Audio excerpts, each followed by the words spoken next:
અમરેલી જિલ્લાના જાફરાબાદ તાલુકાના લોર ગામના વકીલ ઉમેશભાઈ વરુના પિતા તથા પત્રકાર ડીડી વરુના મોટા ભાઈ એવા સ્વ વીરાભાઈ દડુભાઈ વરુની પ્રથમ વાર્ષિક પુણ્યતિથિની ઉજવણી કરાઈ હતી। ગીર સોમનાથ જિલ્લાના ગીર ગઢડા તાલુકાના સુપ્રસિદ્ધ યાત્રાધામ તુલસીશ્યામ ખાતે આવેલા સમસ્ત બાબરિયા વાડના ઈષ્ટદેવ શ્રી શ્યામ ભગવાનના ધામમાં જાફરાબાદ તાલુકાના લોર ગામના વરુ પરિવારે ભગવાન શ્યામ સુંદરને થાળ અને ધજા ચડાવી પ્રથમ પુણ્યતિથિની ઉજવણી કરી હતી। આ પ્રસંગે બોડી સંખ્યામાં આવેલા તેમના સગા સ્નેહીઓ તેમજ મિત્રો સાથે સ્વ વીરાભાઈ દડુભાઈ વરુને ભગવાન શ્રી શ્યામના મંદિરે દર્શન કરી બધાએ શ્રદ્ધાંજલિ આપી હતી। જે કે સિંગુદતી સાથે કાઉશા કનોજિયા જાફરાબાદ। મારું નામ ચિરાગભાઈ અશોકભાઈ ગોંડલિયા છે।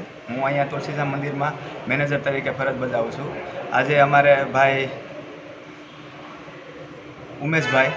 ઉમેશભાઈના પપ્પા વીરાબાપુ દડુબાપુ વરુ ગામ લોરથી આજે ભગવાનનો થાળ તથા ધજાનું આયોજન રાખેલું છે। તેથી બધા ભાઈઓ મહેમાનો અહીંયા પધાર્યા છે।